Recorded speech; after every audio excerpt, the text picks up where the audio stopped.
उठाइए दोनों हाथ, पूर्ण बहुमत की सरकार के संकल्प की मुट्ठी बीजिए और प्रचंड आवाज से बोलिए, भारत माता की, भारत माता की।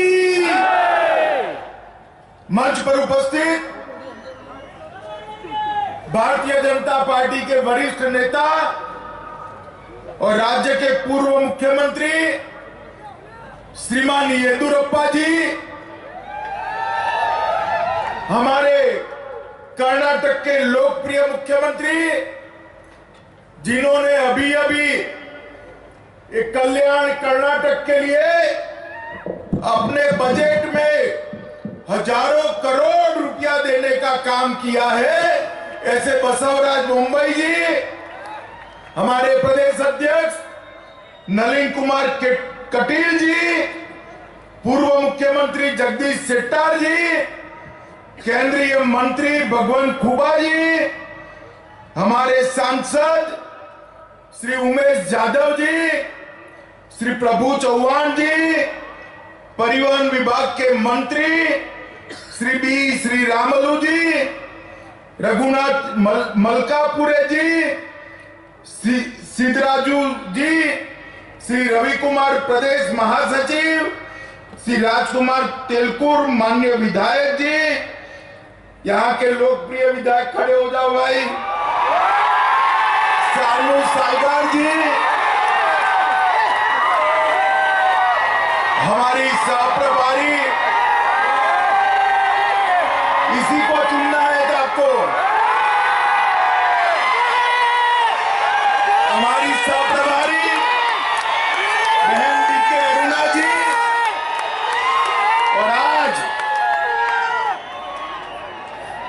और आज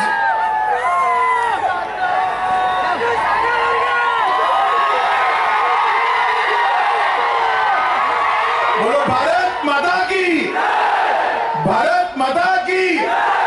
और आज जगत ज्योति बसवन्ना की एक कर्म भूमि पर आए हुए प्यारे भाइयों बहनों माताओं और मेरे जिगर के टुकड़े जैसे युवा मित्रों, आप सभी को नमस्कार। मित्रों, आपका जोश, आपकी संख्या, आपकी उपस्थिति ये बता रही है कि कर्नाटक में पूर्ण बहुमत की भाजपा सरकार बनने वाली है। कल ही कर्नाटक से हजारों किलोमीटर दूर उत्तर पूर्व में त्रिपुरा, नागालैंड और मेघालय तीनों जगह कांग्रेस का सुपड़ा साफ हो गया। हारे तो हारे, ऐसे हारे हैं कि दूरबीन देकर भी दिखाई नहीं पड़ते हैं। नागालैंड में 0 सीट, कितनी सीट? जोर से बोलो, कितनी सीट? मेघालय में 3 सीट, कितनी सीट? और त्रिपुरा में सिर्फ 4 सीट, कितनी सीट? अब मुझे बताओ भाई, कर्नाटक में इनकी सरकार बन सकती है क्या? जिस उत्तर पूर्व के लिए कहा जाता था कि भारतीय जनता पार्टी की वहां एंट्री नहीं हो सकती, वहां दूसरी बार तीनों जगह पे एनडीए और भारतीय जनता पार्टी की सरकार बन रही है। एक बार जोर से उत्तर पूर्व की जनता के लिए ताली बजाइए कर्नाटक वालों। ये मोदी जी का जो जादू है ना, मोदी जी का जादू, चाहे उत्तर पूर्व हो, चाहे गुजरात हो, चाहे उत्तर प्रदेश हो, चाहे कर्नाटक हो, हर जगह सर चढ़कर बोलता है। मुझे बताओ कर्नाटक वालों, आप लोग मोदी जी के नेतृत्व में कर्नाटक में भाजपा को जिताओगे या नहीं जिताओगे? मित्रों, आज मैं यहां आया हूं तब जगत ज्योति बसवेश्वर ने यहां पर दुनिया भर को लोकतंत्र का संदेश देने का काम किया था। दुनिया में पहली संसद अगर कहीं पर मिली तो हमारे ये बसव कल्याण के अंदर में, और मोदी जी ने गौरव के साथ इस बात को यूएन के मंच से छाती फुलाकर पूरी दुनिया के सामने बसवन्ना का बखान करते हुए करना। ये भूमि को बसवन्ना के सैकड़ों साल पहले लिए गए लोकतंत्र के लिए इनिशिएटिव को हमारे येदुरप्पा जी ने 600 करोड़ रुपया देकर, हमारे बसवराज जी ने इसका काम आगे बढ़ाकर हमेशा के लिए बसवन्ना के संदेश को दुनिया में पहुंचने का काम किया है। मैं इस भूमि को बार बार प्रणाम करता हूं जहां पर लोकतंत्र की बात है। यह भूमि गुरु नानक ने भी दूसरी उदासी में यहां पर आए थे। मैं अभी गुरु नानक साहब की स्मृति में बने गुरुद्वारा साहब में मत्था टेक कर आया हूं और यहां से जाकर बसवन्ना को श्रद्धांजलि देने अनुभव मंडप में भी जाने वाला हूं। यहां के नरसिम्हा मंदिर को भी मैं प्रणाम करना चाहता हूं, और यहां पर जो 800 साल से बसवन्ना ने लोकतंत्र का यज्ञ चालू किया है, आज मोदी जी इसका संदेश पूरी दुनिया में पहुंचा रहे हैं। यहां पर हमारे लंबानी समाज के बहुत सारे भाई बहन आए हुए हैं। अभी दिल्ली में आपका एक कार्यक्रम था, उमेश यादव जी मुझे ले जाने वाले थे, मगर मैं आया नहीं, पहुंच नहीं पाया। लंबानी समाज वाले को कहना चाहता हूं, हमारे उमेश जी इस चुनाव में मुझे कलबुर्गी ले जाएंगे, तब वहां कर सेवालाल जी महाराज को प्रणाम करने का काम करेंगे। माताओं, भाइयों, बहनों, आज यहां से विजय संकल्प यात्रा शुरू हो रही है। ये विजय जो है, जिसका संकल्प लेना है, वो विजय भारतीय जनता पार्टी का विजय नहीं है। वो विजय हमारे नेता को मुख्यमंत्री बनाने का संकल्प नहीं है। ये विजय संकल्प यात्रा है कर्नाटक के गरीब से गरीब व्यक्ति का कल्याण करने का संकल्प लेकर हम निकले। ये 4 यात्राओं के माध्यम से कर्नाटक के विकास का गुणगान करना है, जो बाकी छूट गया है उसको पूरा करने का संकल्प लेना है, और विकास का गुणगान करते करते कर्नाटक की संस्कृति और इतिहास को भी लोगों के पास पहुंचाना है। 4 हिस्सों में ये विजय संकल्प यात्रा सभी विधानसभा क्षेत्रों में जाएगी। यहां से जो शुरू हो रही है वो विजय यात्रा बीदर, कलबुर्गी, यादगीर, रायचूर, कोप्पल, बेल्लारी और विजयनगर में स्थित 43 विधानसभाओं में घूमकर 43 की 43 सीटों पर भाजपा के विजय का संकल्प दिलाएगी। मित्रों, हम इस विजय संकल्प यात्रा से 31 जिले और 224 विधानसभाओं का 8000 किलोमीटर का रूट यहां से समाप्त करेंगे। यहां पर 100 से ज्यादा अधिक रोड शो होंगे, 80 से 100 ऐसी बड़ी बड़ी सभाएं होगी, 600 से ज्यादा रोड पर सभाएं होगी, 200 से ज्यादा समाज की बैठकें होगी और 50 से ज्यादा भाजपा के देश भर के नेता कर्नाटक की जनता को प्रणाम करने के लिए आएंगे। और मैं आज 3-4 दिन से एक कांग्रेस वालों के बयान देख रहा हूं। मित्रों, ये लोगों के पास विजय का कोई सूत्र नहीं बचा है।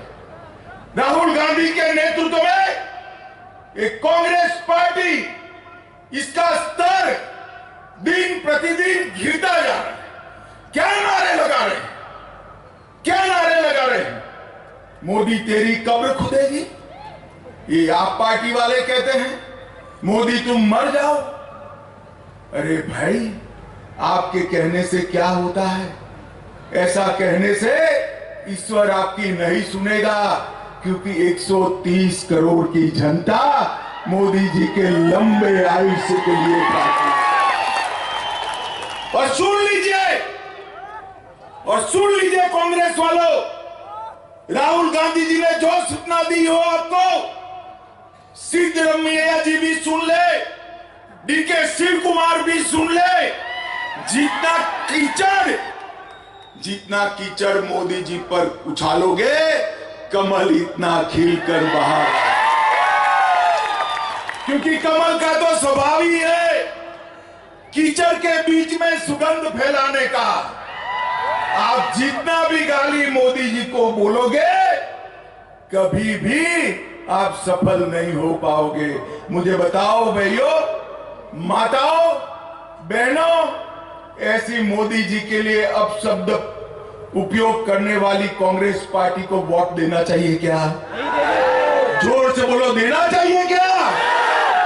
मैं कहता हूं आप सभी को इस संदेश को कल्याण कर्नाटक के घर घर तक पहुंचाइए, जो विकास की बात नहीं करते हैं और समग्र दुनिया में भारत का यशोगान बढ़ाने वाले प्रधानमंत्री जी के लिए मरने की कामना करते हैं।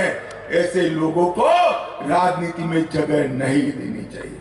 माताओं, भाइयों, बहनों, आज मैं यहां आया हूं तब सरदार पटेल को भी आदर के साथ प्रणाम करना चाहता हूं कि सरदार न होते तो हमारा पहले का नाम जो था हैदराबाद कर्नाटक, वो शायद आजाद ही न हुआ होता, आजाद ही न होता। सरदार पटेल थे जिन्होंने हैदराबाद पुलिस एक्शन कर निजाम को घुटने के बल गिराकर देश को आजाद करने का काम किया है। और मित्रों, हमने इसीलिए कर्नाटक के एक हिस्से का नाम, जब येदियुरप्पा जी मुख्यमंत्री थे, तब हैदराबाद कर्नाटक से बदलकर कल्याण कर्नाटक करने का काम किया। इस समग्र क्षेत्र का कल्याण करने की जिम्मेदारी भारतीय जनता पार्टी की है। हमारी सरकार ने आर्टिकल 371J को रिलीजियसली पालन करने का काम किया है। हमारी सरकार ने पहले 3000 करोड़ रुपया दिया था स्पेशल पैकेज, और इस बजट में, जोर से ताली बजाना, इस बजट में बसवराज जी ने 5000 करोड़ रुपया देने का काम किया। मैं पूछना चाहता हूं सिद्धरमैया जी ने, क्या आपने क्या किया था? आपने केवल और केवल दिल्ली के एक परिवार के लिए एटीएम बनकर भ्रष्टाचार का पैसा दिल्ली पहुंचाने का काम किया है। मित्रों, ऐसे लोगों को मौका नहीं देना चाहिए। मुझे बताइए, राजनीति के अंदर, लोकतंत्र के अंदर किसी भी पार्टी पर एक परिवार का कब्जा होना चाहिए क्या? जोर से बोलिए, होना चाहिए। जेडीएस और कांग्रेस दोनों परिवारवादी पार्टियां हैं, वो कभी कर्नाटक का कल्याण नहीं कर सकती है। और मित्रों, ये जेडीएस को तो जो 25-30 सीटें मिलती है ना, लेकर सीधा कांग्रेस की गोदी में बैठ जाते हैं। आपका वोट वेस्ट जाता है, वेस्ट जाता है। हमने यहां पूर्ण बहुमत की सरकार बनानी चाहिए, भारतीय जनता पार्टी की सरकार बनानी। एक और भारतीय जनता पार्टी की राष्ट्रभक्तों की फौज है, तो दूसरी ओर टुकड़े टुकड़े गैंग का समर्थन करने वाली है कांग्रेस पार्टी। एक और हम यहां पर रानी अबक्का, मतकारी नायक और कैंपे गौड़ा का सम्मान करने वाले लोग हैं, तो दूसरी ओर पीएफआई के आतंकवादियों को समर्थन करने वाली कांग्रेस पार्टी है। माताओं, भाइयों, बहनों, मैं आपको पूछने आया हूं, मोदी जी ने पीएफआई पर बैन लगाया, ठीक किया या नहीं किया? जरा जोर से बोलो, ठीक किया या नहीं किया? मित्रों, ये डबल इंजन सरकार जो डबल स्पीड से काम कर रही है, उसको आप एक बार मौका दीजिए। मित्रों, हमने इस क्षेत्र के लिए ढेर सारे काम किए हैं और कांग्रेस पार्टी के नेताओं का भी कांग्रेस ने बहुत अपमान किया है। निजलिंगप्पा थे, तब इंदिरा बहन थी। निजलिंगप्पा को समाप्त करने का काम इंदिरा बहन ने किया। वीरेंद्र पाटिल जी थे, बड़े कद्दावर नेता थे, उनको एयरपोर्ट पर अपमानित करने का काम राजीव गांधी ने किया। इंदिरा जी, राजीव जी और अब राहुल जी आए। कर्नाटक को सम्मान मिल सकता है क्या भाई? मिल सकता है क्या? मिल सकता है। कर्नाटक को सम्मान देने का काम भारतीय जनता पार्टी ही कर सकती है। अभी येदियुरप्पा जी के जन्मदिन पर मोदी जी आए थे और जिस प्रकार से श्री येदियुरप्पा जी के जीवन का उन्होंने लोगों के सामने दर्शन रखा और जिस प्रकार से उनका सम्मान किया, ये सभी राजनीतिक दलों के लिए सीखने जैसी बात है कि बुजुर्ग नेताओं का, बड़े नेताओं का, लोकप्रिय नेताओं का सम्मान किस प्रकार से किया जाता है। माताओं, भाइयों, बहनों, मैं यहां आया हूं तब कहना चाहता हूं, भारतीय जनता पार्टी की मोदी सरकार ने 80 करोड़ गरीबों के लिए ढेर सारे काम किए हैं। करोड़ों लोगों को घर देने का काम किया। इतनी सारी माताएं बहनें हैं, जोर से ताली बजाना। 10 करोड़ घरों में शौचालय बनाकर माताओं बहनों को सम्मानित करने का काम किया। 13 करोड़ गैस के सिलेंडर दिए। 60 करोड़ लोगों को 2.5 साल से मुफ्त में अनाज देने का काम नरेंद्र मोदी जी कर रहे हैं। 3 करोड़ से ज्यादा घरों में आजादी के 75 साल के बाद बिजली पहुंचाने का काम नरेंद्र मोदी जी ने किया है। और मित्रों, सबसे बड़ी बात है, आप सभी जरा हाथ ऊपर करें, जिसको कोरोना के दोनों वैक्सीन लग गए, हाथ ऊपर करिए। तो सबको लग गए ना? सबको लगे ना? 25 पैसा भी खर्च हुआ है क्या? मोदी जी ने 130 करोड़ लोगों को 230 करोड़ वैक्सीन देकर कोरोना से सुरक्षित करने का काम इस देश के प्रधानमंत्री नरेंद्र मोदी जी ने किया। और गरीब के घर में बीमारी आए तो 5 लाख तक का सारा इलाज गरीब का और नरेंद्र मोदी सरकार कर रही है। और इसके साथ साथ हर गरीब को प्रति व्यक्ति प्रति माह 5 किलो अनाज, और बसवराज जी और येदियुरप्पा जी ने रागी भी जोड़ दी, उसमें ज्वार भी जोड़ दी। जो खाना वो खाइए, कीमत नहीं देनी पड़ती है। 5 किलो अनाज फ्री ऑफ कॉस्ट देने का काम नरेंद्र मोदी जी ने किया। नरेंद्र भाई ने देश को सुरक्षित करने का काम। बिदर वालों, मुझे बताओ, इस देश में जो कश्मीर है वो हमारा है या नहीं है? जोर से बोलो, है या नहीं है?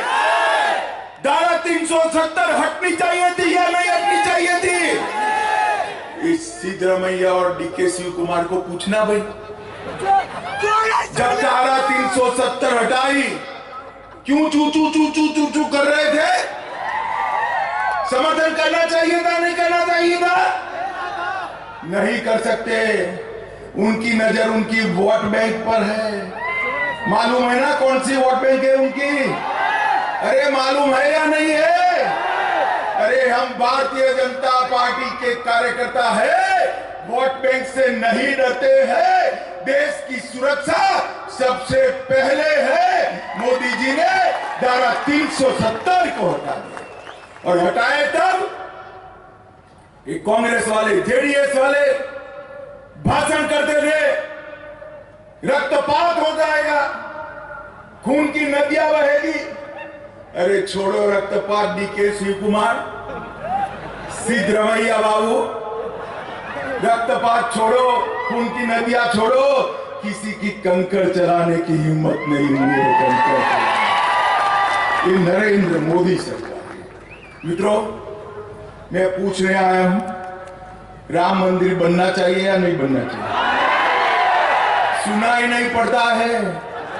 बनना चाहिए या नहीं बनना चाहिए? सालों से ये कांग्रेस वाले जहां श्री राम का जन्म हुआ था, वो जगह पर राम मंदिर बनाने के मुद्दे को अटका रहे थे, लटका रहे थे, भटका रहे थे।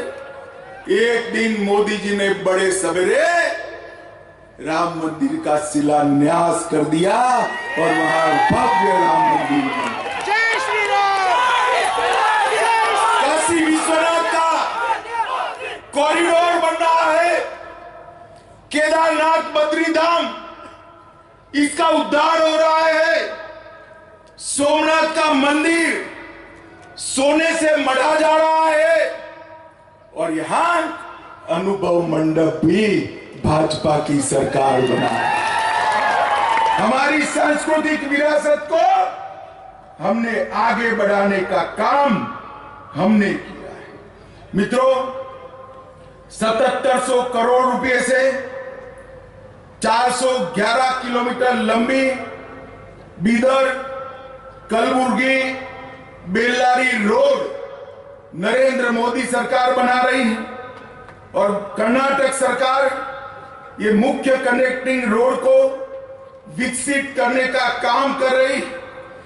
गंगा कल्याण योजना के तहत कल्याण कर्नाटक में 1115 करोड़ रुपए के ड्रिप इरिगेशन के काम हमने शुरू किए हैं। 2 करोड़ रुपए की लागत से बीडर में मॉडल विश्वविद्यालय बन रहा है। Central institute of petrochemicals engineering and technology भी बीदर में ही स्थापित हो रही है। हुमनाबाद में एक बहुत बड़ा इंडस्ट्रियल क्लस्टर बना रहे हैं। 7.6 लाख किसानों को हमने सॉइल हेल्थ कार्ड वितरित किया है।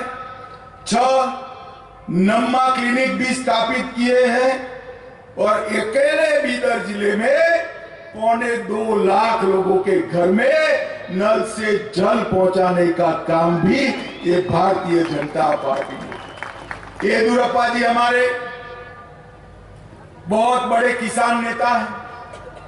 मोदी जी ने देश के हर किसान को, कर्नाटक के हर किसान को हर साल 6,000 रुपया बैंक अकाउंट से भेजकर छोटे किसानों के कल्याण का काम किया है। मित्रों, पीएम किसान में 54 लाख लोगों को अब कर्नाटक सरकार ने इसमें 4,000 रुपया जोड़ दिया, तो 6,000 की जगह 10,000 रुपया हर किसान को मिलता है। 1.5 लाख बुनकरों के लिए आर्थिक सहायता बढ़ाई है।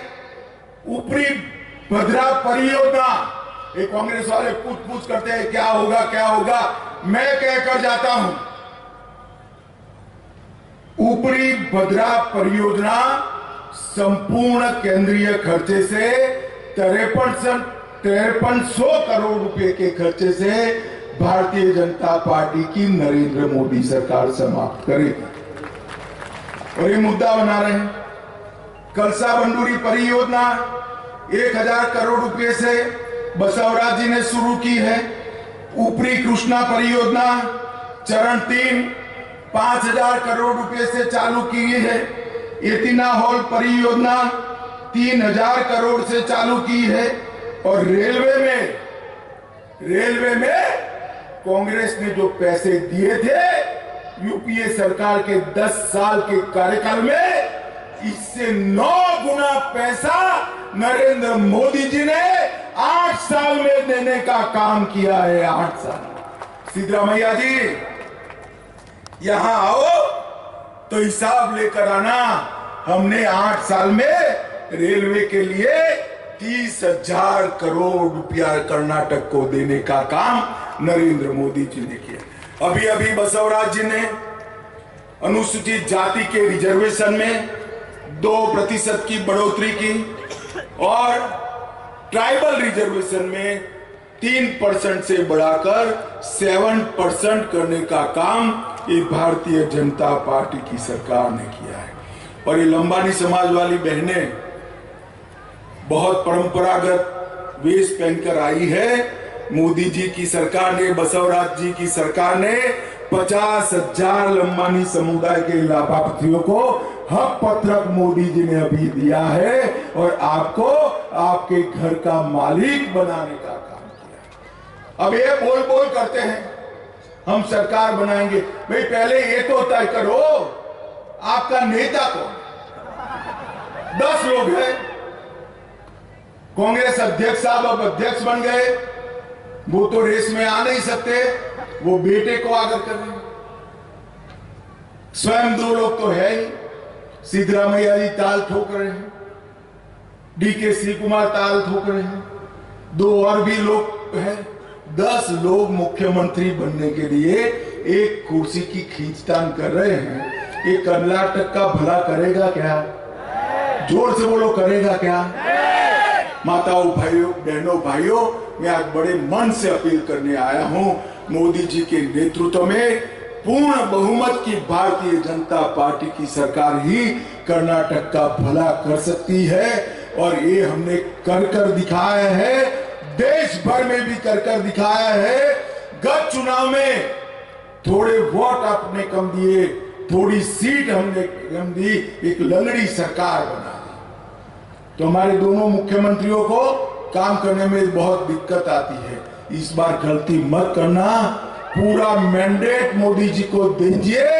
विजय संकल्प यात्रा का हर कॉन्स्टिट्यूएंसी में स्वागत करिए और 43 की 43 कॉन्स्टिट्यूएंसी में भारतीय जनता पार्टी को विजयी बनाइए। आप बताइए, देश की सुरक्षा के लिए मोदी जी को वोट देंगे?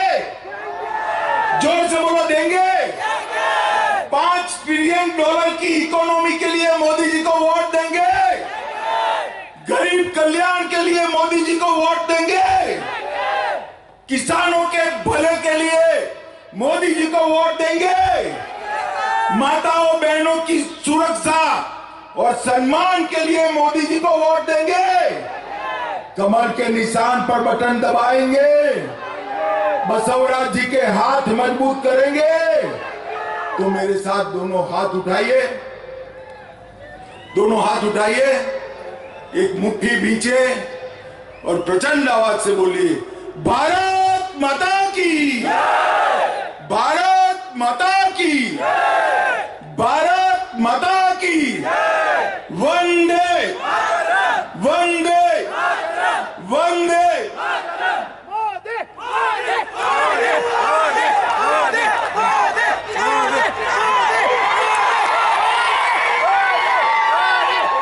बहुत बहुत धन्यवाद माननीय गृह मंत्री जी को। अब मैं जिले के अध्यक्ष शिवानंद मंटाकर से अनुरोध करता हूं कि धन्यवाद अर्पित करें।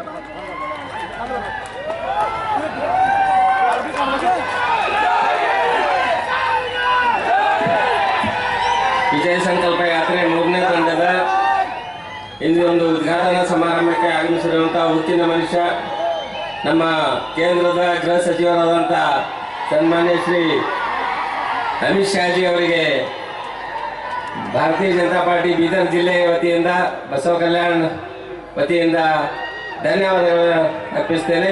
ಅದೇ ರೀತಿ ಈ ಒಂದು